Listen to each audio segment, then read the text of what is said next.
하나님 말씀 전도서 12장 3절. 자, 3절 함께 읽겠습니다. 시작.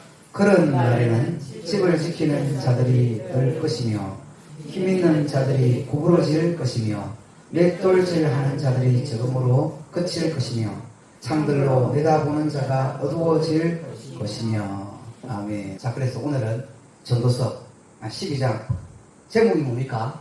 오늘 말씀의 제목, 손이 떨릴 때 하늘을 보라. 예, 이 하늘은 그냥 하늘이 아닙니다. 이거 하나님이죠. 손이 떨릴 때 하늘을 보라. 예, 말씀 그 자체를 보면 그런 날에는, 그런 날이 언제입니까? 1, 2절에 다 나와 있어요. 그런 날에 너는 청년의 때, 곧 공고한 날이 이르기 전. 청년의 때라니까 나는 청년이 아닌데, 이 전도서에서 청년의 때는 언제입니까? 죽기 전에, 살아있을 때는 청년의 때입니다. 곧 공고한 날이 이르기 전에, 나는 아무 낙이 없다고 할 해들이 가깝기 전에, 끝이 오기 전에, 해와 빛과 달과 별들이 어둡기 전에, 비 뒤에 구름이 다시 일어나기 전에, 그러니까 죽기 전에 그런 날이죠. 그런 날이죠. 그 날이 옵니까 안 옵니까? 네, 반드시 오는 것이죠. 그날은 반드시 오는데, 첫 번째, 하나 둘 사람의 신체를 아름답게 비유해가지고 이야기하고 있습니다. 자, 그런 날에는 첫째 뭡니까? 집을 지키는 자들이 뜬다. 집을 지키는 자가 뭡니까? 대표적으로 손, 팔 이런 겁니다. 실제로 우리를 지키는 손과 팔이죠. 전쟁할 때 방패는 왼쪽에, 칼은 오른쪽에 이렇게 하지 않습니까? 그리고 밖에 나가다가 갑자기 무슨 강도나 참여를 뭘로 방어합니까? 바로 이 손으로. 뭐 운동도 다 손으로 하지 않습니까? 야구도 손으로 하고 탁구도 손으로 하는데 여기 때리면 어떻게 됩니까? 제대로 된 정확한 힘과 능력을 발휘를 못하니까 나를 지킵니까 못 지킵니까? 나 자신을 내가 지켜야 되는데 나를 못 지키는 것이죠. 그러니까 집을 지키는 이 손과 팔이 떨릴 때가 있는 것이죠. 집을 지키는 자들이 떤다. 구워버린 것이죠. 힘 있는 자는 뭡니까? 요 힘 있는 자는 다리, 허리, 다리가 허리에 힘을 상기하는데, 근데 이 다리가 어떻게 됩니까? 오다리 구워버린 것이죠. 허리가 어떻게 됩니까? 힘 있는 자가 굽어질 때가 오는 것이죠. 그날, 공부한 날. 여러분 건강할 때는 돌아다니지만 사고 나서 침대에 누워있을 때가 있는 거예요. 그때는 밖에 나가 걸어다니는 사람이 부러운 것이죠. 세 번째, 맷돌질하는 사람이 적응으로 거친다. 이가 하나 둘 빠지기 시작하는, 먹는 것이 시원치 않고, 그러니까 문제가 생겨나는 것이죠. 젊을 때 병뚜껑 입으로 꼬고 이빨도 타고, 젊을 때는 그렇지. 그러나 나이가 들면 그 이가 하나 둘 빠져버리고 이제 그것이 거쳐지게 된다. 그리고 네 번째, 창으로 바라보던 자가 어두워진다. 그 눈 아닙니까? 여기 있는 거 다 사람한테 이거 소송한 것이죠. 눈이 어두워지면 어떻게 됩니까? 눈이 지금 모든 기관 중에 최고 위에 붙은데, 그리고 특이하게 또 생기는데, 사람이 아름답게 할 때 눈이 아름다워야 되잖아요. 근데 그게 어두워진다. 창이 아무것도 제대로 할 수가 없는 거죠. 책을 제대로 볼 수도 있고 화면을 제대로 볼 수가 없고, 그리고 이 창은 육체의 창도 있고 영혼의 창도 있습니다. 그리고 생각의 창도 있는 것이죠.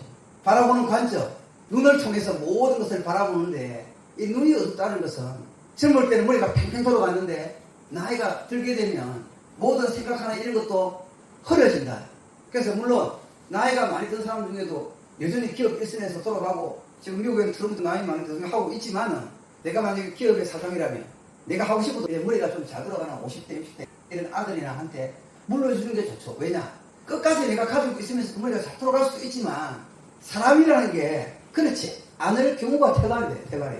일반 사람들이 되어지는 일을 보고 나는 저렇게 안 될 거야. 한 100살 아래 죽으면 나도 100살 아래 죽는다고 생각을 하고 준비를 해야지. 나는 150살까지 살 거야. 그래 생각해봐도 150살 사냐면 사는 사람이 뭐 한둘이 있을지 모르겠는데 그렇게 안 된다는 것이죠. 때는 째깍째깍 하루하루 다가오면 이 육신이 늙어가는 과정을 전도서는 아름답게 참 재미있게 표현한 것이죠. 이빨 빠지는 것을 맷돌질하는 자가 적응으로 그칠 것이며, 우리 인생이 이런 때가 온다. 중요한 거는 지금 이제 늙어지니까 슬프다 이렇게 생각할 수가 있지만은 3절 한 절을 가지고 우리가 생각을 해봐야 되겠다. 첫 번째, 육체. 모든 인간의 육체는 쇠퇴할 날이 옵니다. 이렇게 된다는 거죠. 맷돌을 하면 어떻습니까? 다 갈아버리는 것이죠. 뭐 콩이 들어가든 도토리가 들어가든 안에 들어가면 그냥 가는 것이죠. 젊을 때는 막 다 씹어가지고 넘기는 거 아닙니까? 우리는 창이 넓고 다 보이는데 이제 오래돼가 창이 뽀얗게 창이 앞도 안 보이는 것이죠. 모든 육체는 쇠퇴할 날이 온다. 이 육체에 영원한 것이 있는가? 여러분 육체에 영원한 것이 있습니까? 지금 성경에서 말하는 이 육체에는 영원한 것이 없다. 전도서 3장 20절이죠. 다 흙으로 말미암았으므로 다 흙으로 돌아가나니 다 한 곳으로 가거니와. 우리 하나님 말해서 너는 흙으로 돌아갈지니라. 이 사람의 육체는 흙으로 돌아갑니다. 우리의 육체는 영원한 것이 없다. 그런데 현재 이 지구상의 많은 사람들은 육체가 죽고하는 것이죠. 어쨌든 간에 바르고 막 잘 먹고 영원하지 않는 것이죠. 지금 솔로몬은 그렇게 하지 말라는 이야기를 하고 있는 거예요. 이거 깨달아라. 그래서 너는 잔치집에 가는 것보다 초상집에 가는 것이 좋다. 왜? 이거를 깨달은 것이죠. 죽을 날이 있다. 쇠퇴할 날이 있다. 우리가 반드시 기억해야 될 줄 믿습니다. 자, 그리고 두 번째는 이렇게 점점 쇠퇴하는데 인생의 전성기는 언제인가? 우리의 가장 전성기는 언제입니까? 인생의 전성기가 있을 거 아닙니까? 옛날에 그때 젊을 때 19살 때, 20살 때 전도서에서는 인생의 전성기가 언제냐? 지금이라고 지금. 우리가 지금 오늘 이때가 지금 인생의 전성기다. 인생의 전성기 때에 가치 있게 지금 오늘 사실상 가치 있게 보내는 것이 그것이 좋다. 지금이 인생의 전성기고 너희들은 그 인생을 가치 있게 보내라. 그 하루를 가치 있게 보내라. 반드시 인생은 쇠퇴하지만 헛되게 인생을 보내지 말고 전도서 1장 2절에 헛되고 헛되며 헛되고 헛되니 모든 것이 헛되도다. 그런 쾌락을 쫓는 인생, 지식만 쫓는 인생, 그런 체험만 쫓는 인생, 전성기 때 쫓지 말고 헛되게 보내지 말고 가치 있게 너의 인생을 보내야 된다. 그렇게 이야기를 하고 있는 것입니다. 그래서 고린도 후서 6장 지금은 은혜 받을 만한 때요 보라 지금은 구원의 날이다. 언제 구원의 날입니까? 언제 은혜 받습니까? 옛날에 은혜 받았는데 앞으로 은혜 받아야지. 그것도 안 됩니다. 십자가에 달린 강도가 바로 그날 결정해야지. 좀 더 있다가 그거 안 되는 것이죠. 그래서 인생의 전성기는 지금이다. 우리는 반드시 지금 현재 이 순간에 중요한 것임을 깨닫고 우리가 가치 있는 것을 우리의 마음을 돌려야 할 줄 믿습니다. 자, 여기도 말했지만 육체가 쇠퇴하는데 지금 3절이 보이는 거잖아요. 이게 집을 지켜야 되는데 떨고 있고 힘이 있는데 이 허리 다리가 얼마나 중요한데 이게 구부러지 뿌리고 이거에서 목도 못 하는데 이게 다 빠지고 있고 눈까지 심심하니까 문제가 심한 것이죠. 육체가 이렇게 쇠퇴한다. 이게 중요합니다. 왜 그러면 요 3절에서 육체가 쇠퇴하는 것을 우리한테 보여주는 것입니까? 솔로몬이 육체가 영원하지 않으니까 거기에 모든 것을 하지 말고 영원한 곳 천국이죠. 하늘나라죠. 거기 들어갈 준비를 해라는 것이죠. 그래서 잔치집에 가는 것보다 수상집에 가면 돌아가는 거다. 인생에 돌아갈 날을 깨닫고 근데 영혼에 대한 준비를 하라는 하나님의 사랑의 기본입니다. 이빨 빠지는 거, 힘이 없는 거 어쩌면 그게 사랑의 기본인지도 몰라요. 어쩌면 좋은 것입니다. 계속 힘이 좋고 눈도 밝고 뛰어나고 안 늙고 있는 이 청년이 안 죽을 것 같습니까?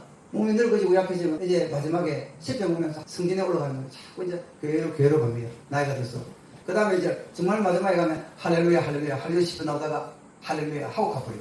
그게 좋은 인생이지. 하나님 잊어버리고 자기 힘 자기 자랑하다가 생각지 못한 날 준비 안 된 날 가버리는 거죠. 그러면 그거는 망하는 것이죠. 차라리 흔들리고 떨리고 연약한 가운데 우리가 늙는 것도 복인 줄 믿습니다. 여러분 안 늙는 게 복이 아닙니다. 늙는 게 낫지. 안 늙어봐 얼마나 교만하고 자기 잘났다고 그러고 나처럼이야 피부가 좋아하는 하고 근데 그 다 소리가 다 늙어 죽은 건데 안 늙기는 뭐 안 늙어. 준비를 해야지. 사람이 돌아갈 준비. 우리 유명한 천상병의 귀천이라는 시가 있지 않습니까? 나 돌아가리라. 때가 되면 사람은 다 돌아간다고. 안 돌아가는 사람이 있습니까? 한 번 죽는 것은 사람에게 정하신 것이요 그 위에는 심판이 있으리라. 엄연히 있는데도 안 돌아갈 것처럼 안 죽을 것처럼. 그런데 사람들이 그래 안 살 것 같아도 오늘도 안 죽을 것처럼 살고 내일도 안 죽을 것처럼 살고 1년을 안 죽을 것처럼 살고 2년도 안 죽을 것처럼 살고. 근데 1, 2년도 괜찮지만 그게 계속 하나요? 언젠가는 죽는데 영혼에 대한 준비, 저 영원한 나라에 대한 준비 하나도 안 하고 이 땅에서 완전히 육체에다가 다 바르고 그리고 다 육체로 다 짓고. 근데 어느 날 하나님이 오늘이다 와라. 뭔 준비가 되어 있습니까? 아무 준비가 안 되어 있는데 아무 상도 없고 하나님 말씀을 무시하고 하나님을 경외하지 않았으므로 산 인생이 다 죄된 인생이다. 나중에 심판받고 어떻게 될까요? 인생의 혼은 위로 올라가고 짐승의 혼은 아래로 떨어진다 그랬지. 그 짐승의 혼이 뭡니까? 그거 다 육체를 따라 산 인생 아닙니까? 성경에는 영의 사람이 있고 육체의 사람이 있는데 영을 따라 산 사람은 위로 올라가겠지만 자기 육체, 자기 욕망, 자기 생각을 따라 산 사람 아래로 떨어지고 말 것이다. 그러면 육체가 쇠퇴한다는 것을 보고 우리는 경고를 삼고 천국에 들어갈 준비를 해야 되는데 언제 준비합니까? 계속 반복되지만 지금이죠. 지금 오늘 이 시간 지금 준비 안 하고 이 시간에 준비 안 하면 언제 준비할까? 바로 준비하는 게 좋은데 항상 사람은 다음에라고 하는데 기회가 어때요? 다음에 항상이죠. 그 사람은 또 다음에 오기 싶습니다. 여러분 내일이 계속 오지 않습니다. 오늘에 결단하지 않고 지금에 결단하지 않고 준비하지 않으면 다음은 없는 거예요. 근데 마귀가 항상 그래요. 저기 유명한 만화 하나 있습니다. 사람들이 넓은 길로 쭉 가고 있습니다. 그런데 그 좁은 길에서 사람들이 예수 믿으세요, 예수 믿으세요. 그러니까 그 넓은 길로 가다가 그 좁은 길로 가는 그 어떤 남자의 아내와 아이가 있었어요. 남편한테 그 아이와 아내가 우리와 같은 길로 가서 갈 때에 옆에 있는 신사가 야, 다 입으로 큰 길로 가고 있습니다. 그리고 10년 있다가 가도 됩니다. 네, 그런다고 그 만화에서. 그런데 가다가 보니까 끝이 왔는데 끝이 낭떠러지지 않습니까? 낭떠러지고 팍 떨어질 때에 다음에 그로 자기 아내와 그 아이를 간 길이 예수 믿는 길이죠. 그 길로 가도 된다는 옆에서 아주 중하게 나는 코스염 달린 그 사람이 그 뚝 떨어질 때 가면이 샥 벗겨 있잖아. 그 가면 뒤에 누가 있었습니까? 사탄 마귀 있었잖아. 그러니까 사탄 마귀가 하는 최고의 전략이 뭐냐? 기도해라. 성도 읽어라. 허식해라. 언제? 나중에. 다음에. 10년 있다가 그렇게 하는 것이죠. 그래서 지금 우리의 영혼 천국에 들어갔을 것을 오늘 밤에 준비를 해야 된다. 눈 감을 때 저녁에 누울 때 한번 하나님하고 이야기하고 기도하고 그렇게 눈을 감는 것이 좋다. 다윗은 아침에 눈을 뜰 때부터 저녁에 잘 때까지 자기 힘든 순간순간에 하나님을 의지하고 있는 것을 봅니다. 고린도 후서 5장 1절에 이런 땅에 있는 우리의 장막집이 무너지면 하나님께서 지으신 집, 곧 손으로 지은 것이 아니요 하늘에 있는 영원한 집이 우리에게 있는 것을 안다. 우리가 보는 것은 보이는 것이 아니다. 우리가 눈으로 보고 우리가 눈으로 만지는 이게 다가 아니다. 우리는 영원한 것을 사모한다. 육체만 바라보지 말아라. 그러므로 우리가 낙심하지 아니하노니 우리의 그 사람은 낡아지나 우리의 속사람은 날로 새로워진다. 지금 이게 있는 것이 그 사람입니까? 속사람입니까? 이거 다 육체, 그 사람 얘기하는 거예요. 그 사람은 날로 낡아지는 것이죠. 자연 법칙입니다. 그 사람이 낡아진다고 해서 아이고 나는 왜 그래? 나는 왜 인생 좋은 시절 다 한다? 이게 아니고 하나님 믿는 사람은 더욱더 속사람은 날로 새로워져서 이 흙이 땅으로 들어가는 바로 그때에 우리의 영혼은 영원한 천국 하늘나라로 하나님이 예비하신 바로 그 나라로 들어가게 될 줄 믿습니다. 육체가 실체할 때는 천국 들어오라는 경고니까 천국 들어갈 준비된 나 묻고 있는 것입니다. 손이 떨릴 때는 하늘을 바라봐야지. 손이 이제 건강한데 다 지나가서 이미 진짜 그 끝날이 점점 다가오고 있습니다. 언제 갈지 모르는데 손도 떨리고 있는데 허리도 좀 아프고 있는데 하늘을 안 보고 아직 괜찮아서 착각하면 안 된다. 그 이야기하고 있는 것이죠. 하나님 믿는 사람들은 영이 점점 더 고양되고 영이 안 늙어요. 초등학생이나 청년의 때는 어쩌면 나이 들수록 더 좋아질 수도 있습니다. 성경에 말하고 있잖아요. 우리가 보는 것은 보이는 것이 아니고 보이지 않는 것이다. 보이는 것은 잠깐이요. 보이지 않는 것이 영원하다. 이거 다 뭡니까? 보이는 거잖아. 그러나 영원하지가 않지. 보이지 않는 천국, 하나님의 나라는 여러분 보이지 않는다고 없는 게 아닙니다. 그게 오히려 실체입니다. 여러분 오히려 육체에는 보이지만 이게 사라집니다. 믿음은 바라는 것들의 실상이요 보이지 않는 것들의 증거다. 믿음이야말로 실체다 이 말입니다. 너의 영혼의 상태를 한번 점검을 해봐라. 지금 솔로몬은 우리에게 그 얘기하고 있는 것이죠. 오늘 하루 중요하다. 너 마음 돌이켜서 하나님께로 한 발짝만 내밀으라. 많은 것을 요구하고 있지도 않습니다. 내가 다 해봤으니까 그거는 하지 말고 바로 이것을 하라고 12장에서 이야기하고 있는 것이죠. 그래서 오늘 우리도 이 하루를 살아갈 때에 하나님 말씀 잘 마음에 명심해서 그 말씀대로 살아가는 우리 모두가 되기를 바랍니다.